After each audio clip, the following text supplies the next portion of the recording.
Okay, I think I might be live. I got it to work. I had scheduled this one in advance, and I got it to work, and it was actually streaming, but it wasn't showing an image. And I think that's because I needed to set it to another camera, and I couldn't figure it out. YouTube keeps defaulting to OBS, which I don't even use, and I can't figure out how to get it on to default to my webcam that I use. So that's a little technical glitch I'll have to work out today. So hopefully when I do tomorrow's stream, it will be all fixed. So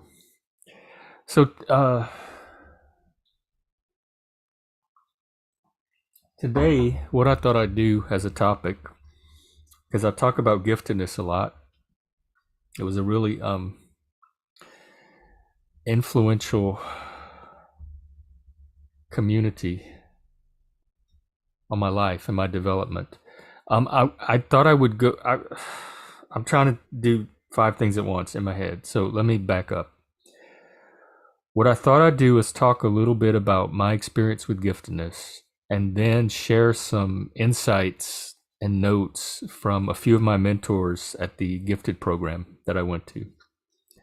So to start, I was diagnosed gifted in the 1st grade. I showed up and I was in the school I went to. We had Head Start, kindergarten, and then 1st grade. So I had 2 years of school before 1st grade with the same school, same kids, same group of teachers. And I don't remember ever learning how to read. I have just always known how to read. And I showed up in Head Start and kindergarten, fully being able to read books. And we were coloring our letter worksheets. I'll show it to y'all one day. They're quite amusing. But we were coloring worksheets like the A and the B and the C, and I could already read. And so by the time I got to 1st grade, that's when we actually started with reading books. And you had your reading groups like the red group and the blue group and the yellow group, depending on your reading level. And I was in the highest reading level group, but I was still reading at more of an accelerated level than even the kids in my reading group. So it was very obvious to the teacher that I was accelerated. So she referred me for testing. And I did that when I was about 6.5 years old. And I came out gifted. They weren't testing for autism or ADHD or any form of neurodivergence then. Although had they been, I'm almost certain that something would have shown up. Probably PDD-NOS, pervasive developmental disorder not otherwise specified, which is a diagnosis no longer used. Just like Asperger's is no longer used. It got folded into the autism spectrum disorder diagnosis. So leaving all that aside, they did catch the giftedness, and I was the first gifted kid my school had ever seen. It was, remember, small village, about 300 people. First gifted kid in the village, the first that the school had ever had to figure out how to accommodate. And they did a really good job, I have to say. They had a specialist that would come to the school from another town and pull me out of class periodically throughout the week and work on different projects with me. And we'd read stuff and do, I don't remember what all we did. We did stuff with music. And then when I got to junior high school, they had an actual gifted we moved to another town, so it was a different, in Louisiana they don't have counties, it's parishes, so it was a different parish. And that one had an actual program built into the school with several gifted kids in it. And that was like you met like I think twice a week for half a day. You got to leave your normal mainstream classes and go to the gifted classroom and do half a day of gifted for twice a week. So that really helped me a lot. It put me in touch with other gifted people. And I remember this was in the early 80s, 82, 83, and the Radio Shack Tandy computer had just come out, the one you had to program using BASIC. and load up all of your programs using a cassette recorder. So the we got to play with computers for the first time, like very early when they were being introduced, and learn a little bit of programming. And so we did all kind of stuff. It was enrichment. It was to give us extra challenge and opportunities to stimulate our learning and our development. So I'm sure you know the story before, but I'll give it briefly again. In the seventh grade, I had some, because it was a new school, new town, and I stood out for a lot of reasons. I had a lot of adjustment difficulties, and I stopped going to school in the seventh grade. I just wouldn't go in the morning. I was the first one to leave because the start times were staggered between me and my siblings. So I was the first one to leave the house. And I would leave the house and I'd kind of walk around the block, and we had this little alley with trees. So I would, instead of going to school, I would cut down that little alley, and then I would walk back behind our backyard, and there was this bush I would crouch in until my siblings left and my mom drove off to work. And after they all walked out to go to school and my mom drove off, then I would just go back into the house and start my day. I would watch PBS. They had all kind of educational programming. I would do projects. I was really into Dungeons and Dragons, so I would create Dungeons and Dragons modules and adventures, and I did all kind of fun and interesting things to keep my brain stimulated because I was so bored at the school. The main reason I stopped going was just boredom, but the secondary reason was the social difficulties I was having, which wasn't that enough on its own would probably not have been a reason to keep me home, but the boredom definitely was. I was learning so much more from PBS and from staying home and doing my own projects than I ever learned a day at that junior high school. They were learning stuff that I had already picked up in elementary school. So I missed over 21 days. It was truancy, and they wanted to expel me. So we had a meeting with the guidance counselor, me and my mom, and she referred me to we were in a small satellite town of this larger city in the parish, and she referred me to a psychologist in the city that specialized in gifted children. So as an alternative to being expelled, we agreed to go and see the psychologist and see what could be worked out. And his name was Dr. George Middleton, and he became my therapist for several years, and he specialized in working with kids just like me. And I was probably 12 years old. I had just turned 12. And so I went to a few appointments with him, and it turns out, in addition to being a psychologist and a therapist, he was also the founder and the director of a gifted program at the local university in the same city. And it was founded in 1959. It was called the Governor's Program for Gifted Children. And you may have heard of Governor's Schools. I think it's now classified as a Governor's School, but it was kind of the Governor's School model before the first Governor's School in North Carolina. And so he tested me for that, and I got it. I met the eligibility criteria. So I attended that program that summer. 1983 was my first year. 83 to 87 was the years I was there, and it absolutely saved my life. It changed my life. For the first time, I was around people like me. It was a residential program, so you lived in the dorms on the university campus, and you took classes in the same buildings that the university kids did. A lot of our teachers were university professors, particularly in the upper grades as we progressed through the program. And it was absolutely world changing for me. It was the perfect environment for gifted children. He had been doing this since 1959. And if you remember from the community building episode that I did, the program was created. There was no preconceived notion of what's best for gifted children. He created it based on the needs and interest and proclivities of the gifted people that actually showed up. So he had decades of experience using actual gifted people to build his program around and from. And so it was an excellent, excellent program for people like me, and it's just what I needed at the time. To this day, I still marvel that how did I grow up in a town that had that for people like me just at the time I needed it most.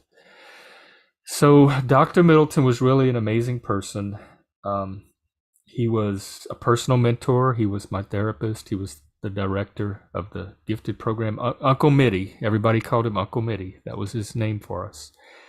And in the dorms with us, we had dorm counselors that most of them were former students of the program that had come back after they were older and are gifted themselves. And one of them was Harvey Paul Hansinger, who some of you may know. He was an author on Amazon. He did the military science fiction series called Man of War. And both Dr. Middleton and Harvey Paul, which is how I know him, are deceased. We lost Harvey during COVID, and Dr. Middleton was in 2008.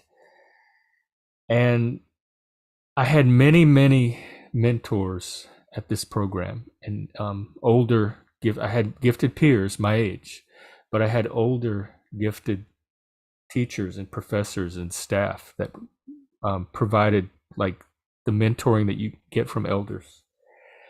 And Dr. Middleton and Harvey were two of the ones that left behind actual notes. Harvey worked under Dr. Middleton for years after he had left the program, and he compiled a collection of sayings and notes that he cobbled from Dr. Middleton and his wisdom throughout those years of working under him. And I have a copy of those notes. And what I thought I'd do today is go through, I posted them on Twitter before many years ago, but I thought I'd go through some of them today and just kind of expand on them and give my experiences with some of the principles that are embodied in these notes that Dr. Middleton used on us. And then Harvey himself had a list of notes that he sent out of his experience with working with and teaching gifted kids. In addition to that, Harvey did the eulogy at Dr. Middleton's service, which was absolutely beautiful. He was an amazing man, but both of them, but Dr. Middleton was an amazing man. And Harvey wrote a eulogy that was worthy of him. And in the eulogy, he describes also some of Dr. Middleton's experiences and approaches to working with the gifted. So I kind of compiled all of that into a document that I thought I'd go through today related to gifted education and just give you some of their notes and their perspective on working with the gifted. So that's what I intend to do. Let me get started. I'm going to share my screen. Oops, hang on. It changed the resolution a little bit. I got to do some editing.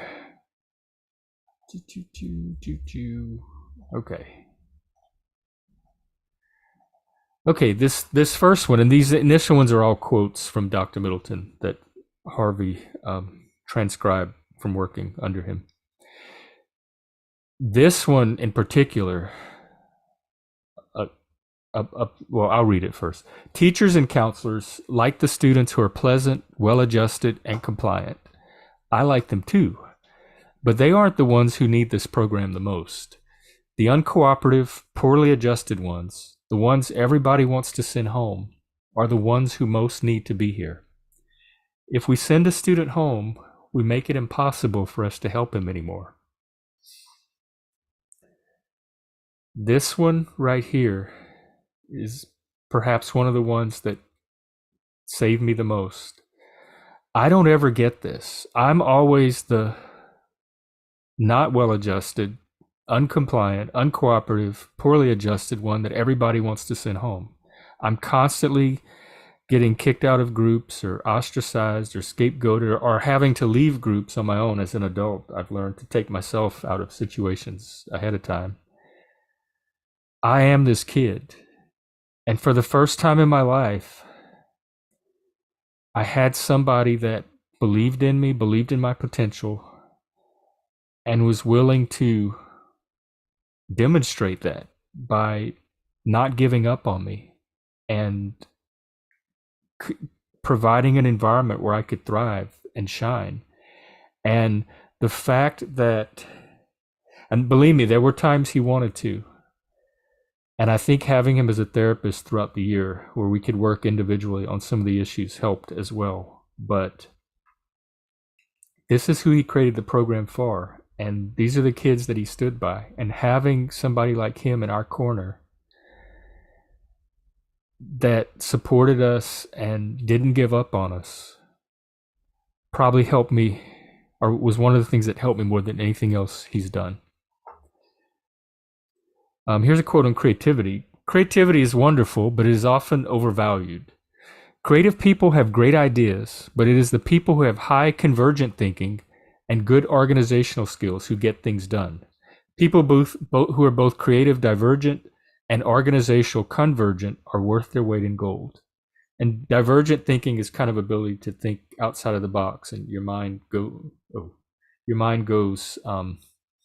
like kind of the lateral thinking, and your mind can think in many different future possibilities at once, but you need those organizational skills to tie it all together and converge it onto a goal or a project. And so people that have both types of skills are, one thing we learned at the school was creativity alone is not enough. We had to channel it. We had to demonstrate it somehow. There were many opportunities and projects to get involved in where we could learn both of these skills. Children are complex. It's the adults who are simple. Every new idea we try here is brilliant until it turns out to be a stinker. He was very big on try it. Let's see if it works. We won't know if it works until you try it. If you had an idea, he'd pretty much let you run with it.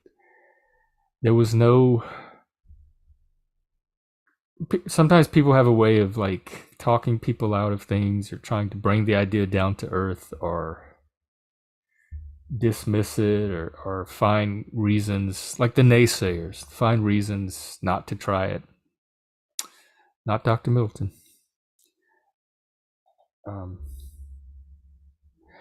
This one I like. Don't be so dismissive of vague directions. They give people an opportunity to hear what they want to hear and do what they want to do. People always work harder when they're doing what they want. I've used this one a lot. Sometimes people misunderstand me and kind of run with it in their own direction. That's fine. They're probably on a track that they're more suited to explore and actualize something from anyway. So I'm not a stickler for do it exactly like I say. It's hard to separate how much of this I learned from this immersive experience under Dr. Middleton and how much is innate and I would have just picked up on my own or is just my natural mode of operating anyway. Because a lot of the peer work I do and the mental health work, I find myself just instinctively or intuitively using some of these same principles. And I'm not sure if it's because I just picked them up from being part of this program or if they just come naturally to me in other contexts and I would have been drawing on them anyway. I'm really not put off by people here who have lots of projects that fail. It means they are trying to do things that aren't guaranteed to work. I like that. And I'm the same way. Like, I'm very experimental. In the mental health world, the peer world, we have a concept of freedom to fail. People need to be able to try things and have it be okay for them not to work and have it be okay to fail. Perfectionism is something that a lot of gifted people struggle with. And Linda Silverman has an excellent article out there on perfectionism and Dabrowski's theory. She's a gifted director of a program out of Colorado, and she's really good. I like her work. And so being able to fail and experiment and try different things and tweak them and learn from them are, I think, crucial to working with gifted people. Don't tell me that a solution to a problem here is that the kids have to do this or the kids have to do that. That's not a solution because we don't directly control what the kids do. A solution is something that we do. What are we going to do to solve the problem? And some of these are going to be expanded on by Harvey Paul's quotes from the eulogy. This is one of them, and the thing about not giving up on a kid. But this is internal locus of control. The solution, the staff was always responsible for coming up with the solutions. It was never like, here's what we want you to do. You better do it this way, or you're going to get kicked out, or there's going to be consequences. If they wanted us to do something and we weren't doing it that way, they had to figure out what to do differently to get us to do it that way. And not in a like manipulative social engineering thing. It's just part of learning to work with the gift. When I was teaching special ed, and this applies to gifted kids as well, and most of my special ed kids were gifted, I had to learn from each kid how to teach them, and it was different for each one. Each kid had to teach me, and not consciously, but through observation and relating and trial and error and experimentation.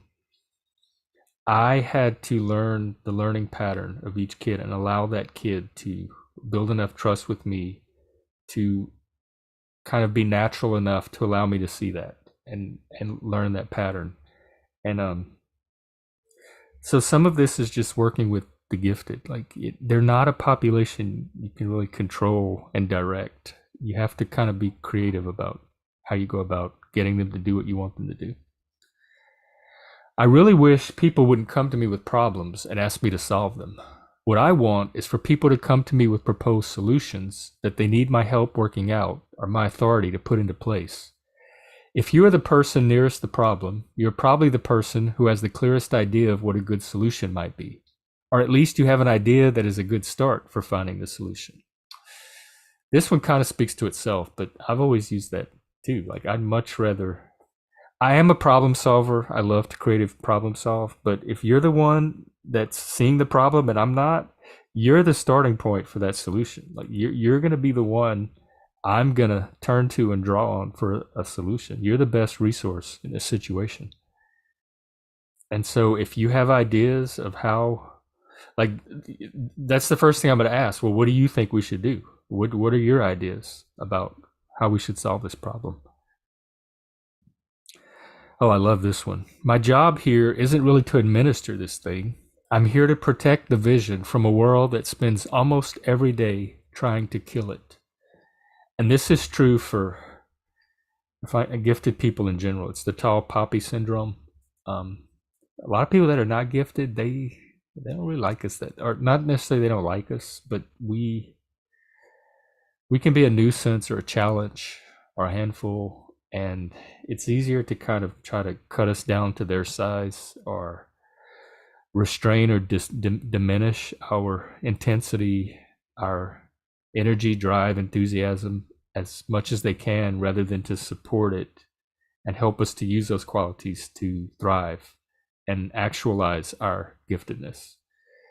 So it really, they stress that a lot with us of how the program itself is a very special environment, and outside of that, we're not like the kind of world that there's a good chance we would face. And they kind of really reinforced, it was gifted positive. They reinforced it as a positive identity that we should embrace and value and not be ashamed of, and we should also be willing to protect and defend against people that had other responses and reactions and ideas about giftedness. No student has ever died from having too much homework. No student has ever died from having too little homework. I don't like homework myself. I don't get a lot out of it. I would rather not have grades here. Students don't need the pressure, except that they do need the pressure. I'm not big on grades either. We did have grades at the program. In fact, in the later years, they actually counted for college credit. If you attended that particular university, you could apply them toward your college transcript. It helps to have some benchmark of progress, so that you know you're making the progress that you're trying to make toward a goal. So I think anything that does that, it doesn't have to be a grade. It could be feedback. We did a lot of theater. We did a musical, a drama production. choral performance. If you were a musician, they had an orchestra, chamber music concerts. And so we got feedback, like every day during rehearsal, we got notes and feedback, and we could see how we were progressing in our character and our theatrical skills. So even stuff like just constructive feedback to me helps. In the real world, the adult world, it's like whatever profession you're in. In my case, it's clients. Am I retaining clients? Am I gaining new clients? Am I retaining the clients I have? That's my benchmark of progress. So they don't necessarily grade me, although now you have like grade the professors. You have Yelp sites where I guess if you are seeing a professional, you could go and rate their practice. But grades were not. We didn't worry about grades. We didn't. None of us stressed out about grades. They were kind of just to let us know. It was like a little check-in to let us know where we were. I mean, I did well at the school. University bureaucracy makes me tired. Yes, it does. Bureaucracy to me is a gifted killer. It deflates like everything positive that I get excited about and like about myself. Bureaucracy is the opposite of that, and it just comes and wilts all of that for me. I try to avoid it as much as possible. Okay, then those were his quotes, and next I'm going to share a few from the eulogy that I spoke about because they kind of expand on some of these. And remember, it's a eulogy, so it's all about George Middleton and the kind of person he was, but it's the kind of person he was using instances of how he worked with some of his students. George Middleton never succumbed to the temptation to which many other people who run programs like the GPGC might fall prey to cherry pick. His life, our lives, would have been so much easier if the GPG stuck to students who did not present any meaningful behavior problems, who were compliant, who got along. Dr. Middleton would not even think of such a thing, and believe me, it was suggested to him frequently. So he made sure that the GPGC would admit less, often far less than perfect students, so long as those students met the program's other intellectual criteria. You looking at one of these students, you're talking to him right now. And once they got into the program and started causing issues, he was very slow to give up on them. When faculty and counselors would be clamoring to send some particularly difficult child home, Dr. Middleton was always putting on the brakes. If it had to be done, it had to be done. But never because the child was inconvenient or difficult or otherwise a problem for staff. He knew that just one more failure experience might be the one that turned a kid to the dark side, which I kind of did, but not do with this. And that if we could manage to give the child a few success experiences, we might turn him around. And he did. This is one of the things that turned me around. I never had the chance to experience success, to see that I had potential and abilities that I could use constructively to contribute to society. I was always treated as a loser and a misfit and a ne'er-do-well, kind of like a hoodlum. I was on a bad track socially until this program came along and helped turn it around. He repeatedly said that if we gave up on a student, we were surrendering forever any ability we might have to help that student. And Dr. Middleton never wanted to do that. It's true. I wouldn't be here. I'm living proof. I would not be here today. I'd be in jail or dead without the experiences I had at a gifted, in an environment, immersive environment that was created for the gifted to foster a positive sense of gifted identity instead of a problem child sense, which was I got from most of the people before this program. George Middleton had no ego. In any disagreement over GPGC policy, the issue was never him and his prerogatives and what he needed, but always what was best for the program as an institution and what was best for the students. Well, I like this one. George Middleton empowered everyone around him. Dr. Middleton was a superhero in real life, except in reverse. If you think of Dr. Middleton in terms of Superman, he was Clark Kent, but he stayed Clark Kent all the time while conferring superhuman abilities upon the people around him. He had this way of looking into people and seeing the core of them. He'd say, "You have a gift for leadership, and you have a gift for explaining complex ideas in simple terms. You have a gift for seeing patterns in disconnected information," and so on. The world is full of people who thought they were ordinary, who thought they were losers, who thought they had nothing to contribute, until George Middleton convinced them otherwise. I know because I am one of those people.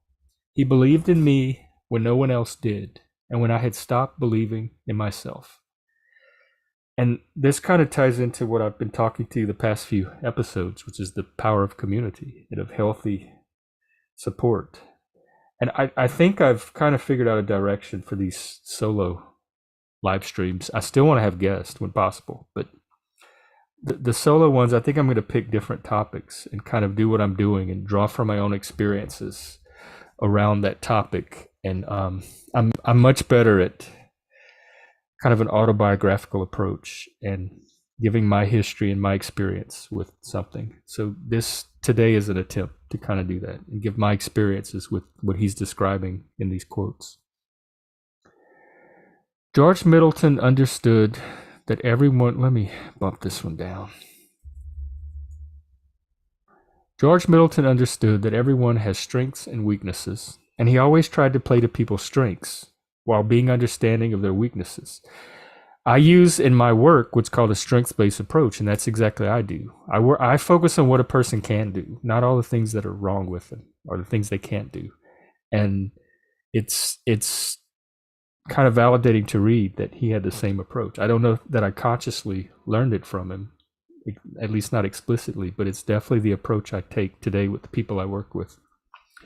He wanted people to succeed, not just for the program, but also for their own sakes. And he knew that this meant he could not treat people like interchangeable ball bearings. He knew he was surrounded by bits of oddly shaped material and knew how to assemble those pieces into a marvelous jigsaw puzzle, rather than knocking off the edges and cramming them into the pattern he wanted. That's the square peg and the round hole image, which that was the autistic community here in Seattle was called the square pegs. That's a theme that shows up in a lot of neurodivergent circles. And really, to me, it's not even about knocking the edges off and cramming them into a round hole. It's finding the hole they naturally fit in to begin with, so that you don't have to knock any edges off. If there's edges to be knocked off, you are probably not in your natural environment. And it's easier in the long run from a mental health perspective, from a well-being, just personal life satisfaction perspective, to find those natural environments where your strengths are not edges that need to be knocked off. They're assets that can contribute to that environment and enhance its sense of community and that ability of community I keep talking about to foster individual growth and development. George Middleton never forgot that, when working with children, one cannot ascribe a problem to the students. If there is an issue to be dealt with, he never allowed people to think, "The kids need to blank," but always focused the discussion on what we as adults needed to do to foster the behavior or the thinking we needed to foster. He insisted that we maintain an internal rather than an external locus of control, because if we did the latter, then the problem would persist. We, not the child, were the problem. We, not the child, were the solution. We, not the child, had to do something. George Middleton taught that to me, and I never forgot it. I employ this lesson with my clients every day. And that's Harvey speaking, but I also employ this lesson with my clients every day. Internal locus of control is one of the main things that I try to help people develop in themselves. And I say help develop because I can't develop it for them. It comes from within. It's personal agency. And to see it here in print, to see that exact phrase, internal rather than external locus of control, is again very validating. And it kind of shows, I don't know, it just affirms my roots even more for me. Now, one question might arise, well, how if the child's not the problem, if the child's not the solution, if it's you, the adult, that has to be the locus of control, then how does the child at some point begin to develop it in himself and take ownership of a situation? It's a process. I think you model it as an adult by operating from your own internal locus of control.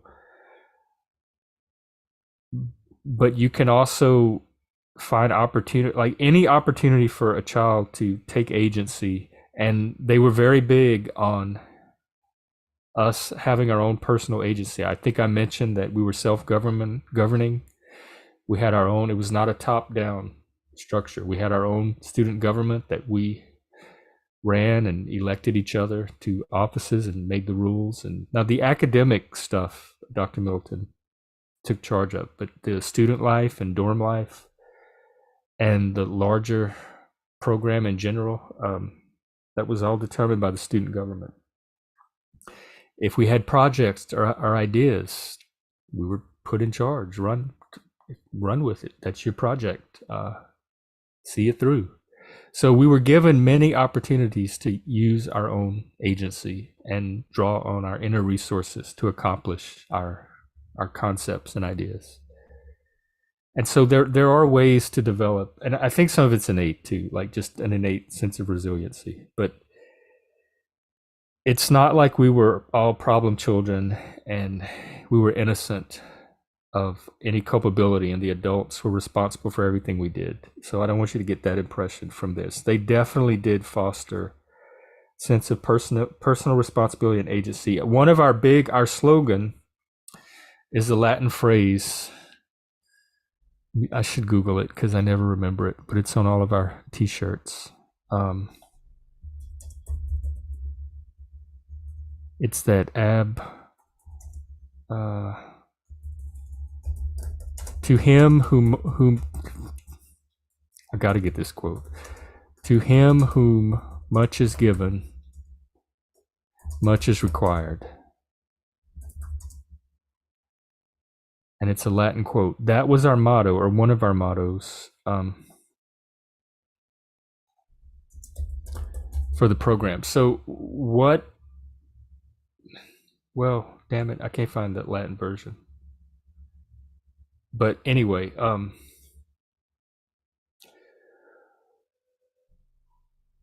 one thing that they inculcated us constantly was the responsibility that comes along with being gifted and our giftedness. It's not a privilege. It's not privilege, and it's not a free pass through life. There's expectations that come with it. There's a responsibility to others and to society that come with it, and that also helped to develop that internal locus, because it's not, we weren't treated as like privileged little kids that could get away with anything and the adults were responsible. We were constantly reminded and confronted with our own, they expected great things from us. Like, if you're at this program and they're doing all of this, they're doing it for you. They're doing it to help you develop yourself and pursue and actualize your life goals. And if they're doing that, you have a responsibility to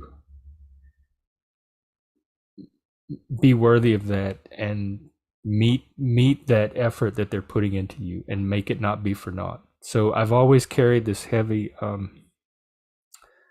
it's not a burden, it's an honor, really, this heavy sense of wanting to give back to society or contribute something valuable beyond just myself, that something that helps others. And I don't know that I would have developed that without this program. So I think a lot of that sense probably comes from Dr. Middleton and his program.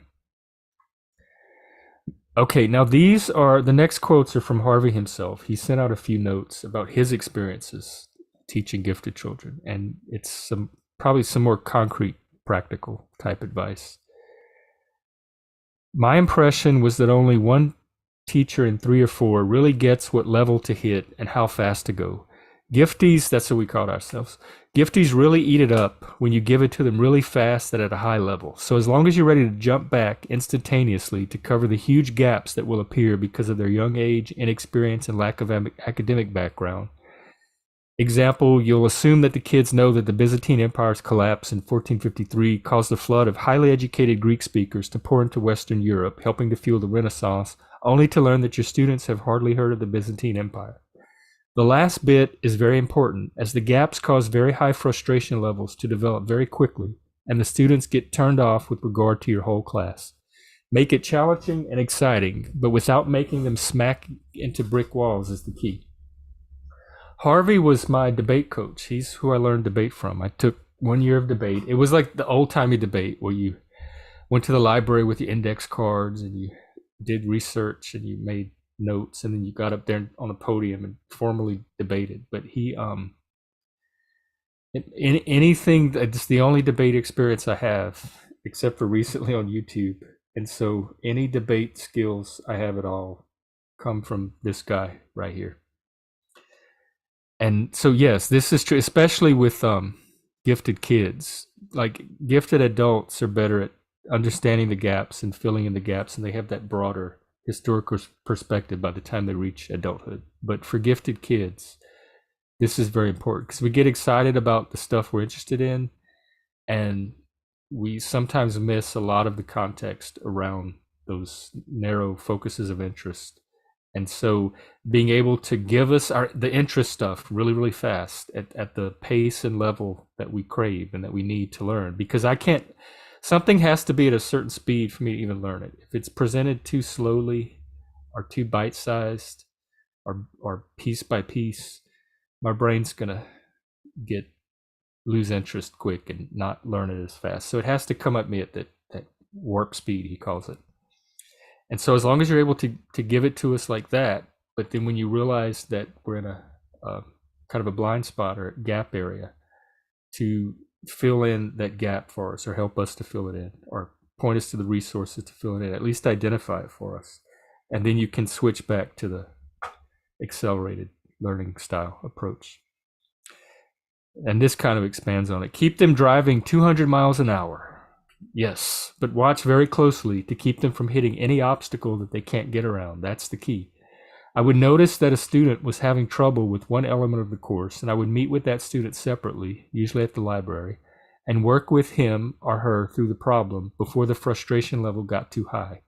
That way I could keep everyone else running at warp 8 without stopping to review for one student. Individualized, specialized attention is crucial for the gifted, because we all are going to have different learning styles and approaches and different areas of strengths and weaknesses. So a teacher has to be able to adjust and work with each kind of learning and academic profile that a kid shows up with. And that was true for special ed as well. No two kids were alike. I had to individually adjust my teaching approach to each individual kid's optimal learning style or learning technique method. The high school and middle school teachers were very good about getting what the students had and were very good about getting what the students had and had not been exposed to, but did not move fast enough and were not hard enough as a rule. The university faculty were generally hard enough, but also too slow, and generally failed to notice the gaps in the students' foundational knowledge. That's why it took. The university professors that did teach us were probably gifted themselves or had experience working with the gifted. And the level of challenge is crucial. Like if what I'm trying to learn is not at an appropriate level of challenge for my brain, I'm less likely to internalize it long term. And so I need that speed, I need that challenge, I need everything that Harvey's describing here in these paragraphs. Oh, is that it? Okay, well, we've reached the end of our document and pretty much the end of our hour. I was thinking about that quote, "To him whom much is given, much is required," and there were a few other kind of quotes and mottos that we used every year. we ended the program with a choral performance, and the very last song every year was always, it was two songs. One was the Robert Frost poem "Stopping by Woods," which our choral teacher had arranged to music, and particularly the "Miles to Go Before We Sleep."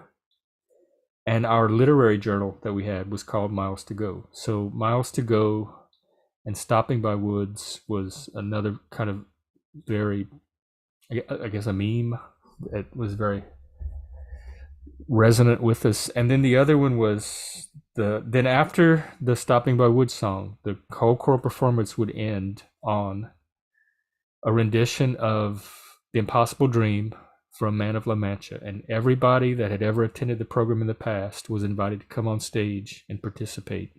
And that ended the program for the year, and it was a very emotional moment. And The Impossible Dream, the lyrics to that song, are another thing that another kind of guiding, I don't know, guiding set of ideas that we internalized: to dream the impossible dream, to dream the impossible dream, to the unbeatable. I don't remember the lyrics exactly. I should know it by heart. To dream the impossible dream, to right the unrightable wrong, to try when your arms are too weary, to reach the unreachable star. Anyway, those types of lyrics, those all, I've carried that with me my whole life. Like, I'm constantly chasing the impossible dream. I'm constantly trying to reach the unreachable star. I'm constantly trying to right the unrightable wrong. When my arms are too weary, I'm still constantly, carrying on, pushing on. So whatever like inner sense of persistence and drive that I had, the program probably bolstered it through just even simple stuff like having that one song be consistent every year. And like even this live stream stuff I'm trying to do is the impossible dream. I mean, it's there's nobody watching, it's not going anywhere, but I'm gonna keep doing it because it's an experimental process that I believe in the end will lead to something valuable for others. So as silly as it might seem now, or as unproductive as it might seem now, it's still an impossible dream that I'm going to keep chasing, especially when it comes to gifted people, gifted adults, gifted children. I don't know that I'm the best model for giftedness. Like, I'm not some super genius. I am twice exceptional. I have huge gaps and valleys among my peaks, but I am authentically 2E and twice exceptional, and I am gifted. I've been diagnosed my entire life, and I went to the gifted program. I went to a gifted college. So regardless of how I appear or how it may appear to manifest, or my deportment, or whatever kind of visual or personality markers people use for giftedness, I am still gifted. So all I can do is represent my version of giftedness to whoever it might help. And that's what I try to do. I was really good with kids, gifted kids, autistic kids, ADHD kids, special ed kids. And one of the reasons, I think, is because of some of these principles that I internalized from having this experience at the governor's program. And I guess that's it for giftedness.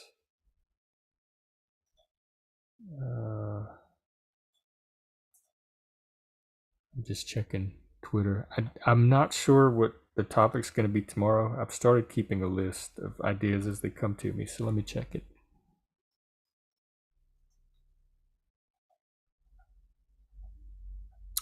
I have mentorship, community bonds, and rites of passage. So I might do, keeping kind of with the community building theme, I might talk about, like, on a more individual, personal level, the aspects of community that helped me interpersonally, and that would be mentors, individual members of the community that were positive mentors. So maybe taking a look at mentorship through my personal history, and the bonds you form with the various bonds I form with people, because I grow through forming bonds, and there's different types of bonds. Men tend to form through vasopressin bonding, problem solving together, or kind of being in a common experience that they have to get themselves out of or fight their way out of. Women, oxytocin bond, which through feelings and sharing emotions around problems. Um, so I've bonded in various different ways with different people, and those bonds form part of that strong sense of community. And that's what communities are. Just like in a chemical molecule, you have your chemical bonds. In a community, you have your community, your individual interpersonal bonds that form the molecule of the larger community. And then rites of passage. We talk about this in our men's group, and they're the experiences that, to me, they mark a transition. They mark, like, you are not the same after rite of passage as you were before. Like sex, your first sexual experience could be a rite of passage. For me, psychedelic drug use was kind of one of those. This program definitely was. So kind of going through my life and marking all of the points that seem like some kind of rite of passage. And like, there's rites of passage like I thought of one the other day and I can't remember. Oh, doing that debate on the Crucible, like kind of things that are negative experience, like being bullied or hazed, or maybe you're the new man on a job and you get hassled for a few weeks and then they start to accept you. That's kind of a rite of passage alone. So after doing that debate on the Crucible, that felt like a rite of passage into the debate community. If I never do another debate, if I do a debate and it bombs, at least I've initiated myself into that subculture. And so I think moving in and out of different subcultures can be precipitated or facilitated by various rites of passage. So I thought I'd, like, again, using my personal history, since that seems to be what I'm best at. And as a peer, we learn to use our personal story as kind of one of our main tools for helping others. So it's in line with the peer work that I do as well. So just going through my personal history again, and trying to illustrate different examples of mentorship and different types of bonds that, like, help form community, and various rites of passage that maybe were doorways into and out of particular communities. So, oh yeah, and I need to remind you, tomorrow is my podcast with Trauma Type on trauma and neurodivergence. I'm an ENTP. He's an INTJ, and so he has a YouTube channel centered around various personality types and topics from an INTJ perspective. So I'm going to be on that tomorrow morning. It's at 10:15 Central Time, and I'll be posting the link on social media and helping him to promote it. But hopefully this was helpful. I know it was kind of rambly, but most of them probably are going to be honest, because that's just my style. But hopefully you got something out of it. If you are gifted yourself, if you have gifted kids, maybe there's some things you heard today that can help you. And I'd love to find a guest or two this next week. So if you think you want to come on and talk about something,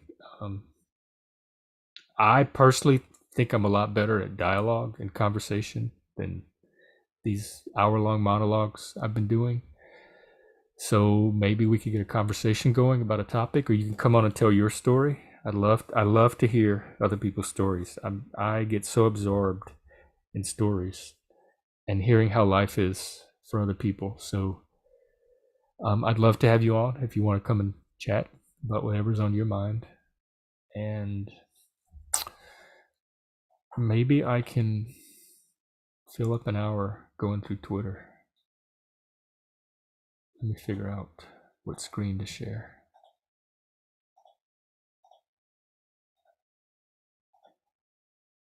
Okay.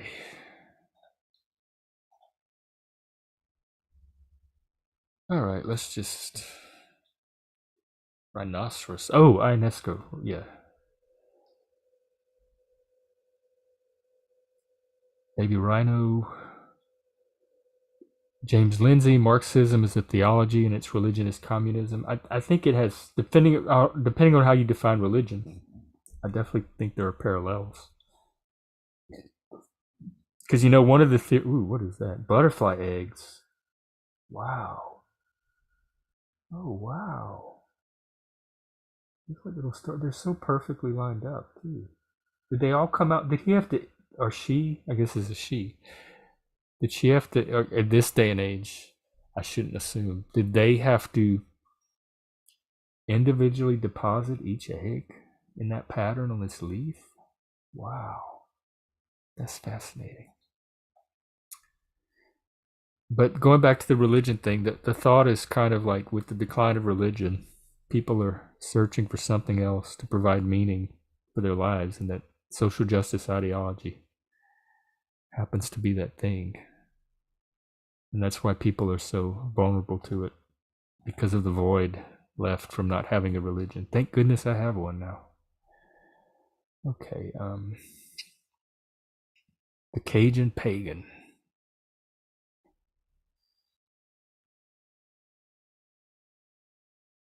Rage and regret. I could do a whole podcast probably on rage and anger and regret. In fact, I'm gonna add it to my list. Tucker. Our current orthodoxies won't last. They're brain dead. Nobody actually believes them. I'm really shocked that people do. Hardly anyone's life is improved by them. This moment is too inherently ridiculous to continue, and so it won't. I've been thinking that for years, and yet, it keeps continuing. So, Tucker, I don't know. Ooh, there's a Twitter space. Tucker's doing a Twitter space at some point. Speaking of, let me check the latest spaces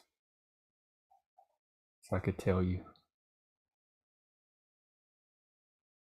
Rabbit Holes doing one. He's a good follow, or they are a good follow, on gender ideology and its impact on children.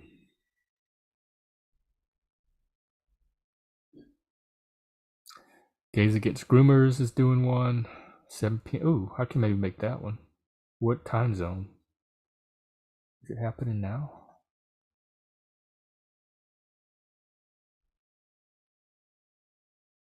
Oh, that was April 25th. Never mind. So no upcoming spaces. But I'll do one if you want. If you want me to do a Twitter space on any topic, hit me up on Twitter. I love doing spaces. I love doing Zooms. So I'll be happy to host a Twitter space for any of you. And oops, sorry. Wait. Let me get out of here. That's the perils of share screen. Sorry.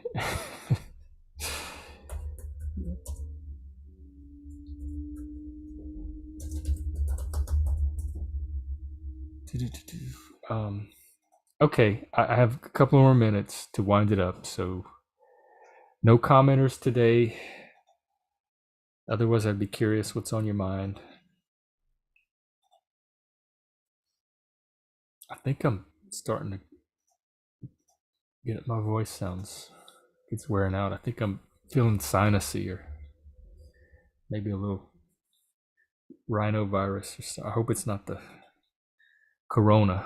I've never had, to my knowledge, I've never had the corona yet. I did have a cold over the holidays, which may have been COVID, but it just felt like a normal cold, really. So perhaps it's my turn. And dance party Saturday, 7 p.m. Central, 80s night. Message me for the link to that. You're really missing out on a lot of fun at these dance parties. I'm not kidding. And I might show a movie either tomorrow night or Friday night. It's going to be a movie related to either giftedness and mental health or autism and mental health or something like that. We have Mental Health Month coming up in May, and we're going to be showing weekly movies and having discussions around mental health topics. So it's kind of, I'm thinking about doing a trial run for that. So I'll announce that. If I do it, I'll throw it up on social media tomorrow. and let you know. Is that everything coming up? I think so. Then I have my men's group on Monday. We'd love to have you if you're a man, if you're male, and come and join us. And tonight's Survivor, I'm getting ready for that. I think they're down to 8 players. So, and I think I'm starting to kind of think I know who might win, and it's not the person that I thought it was. It's kind of a surprise, so we'll see if I'm right. But they seem to be. I think I'm circling in on one person. But watch it be the person voted out tonight, but I don't think it will be. Okay, well that's an hour on my end, so I'll let you go. Have a good evening or day, whatever time zone you're in, and I'll see you tomorrow.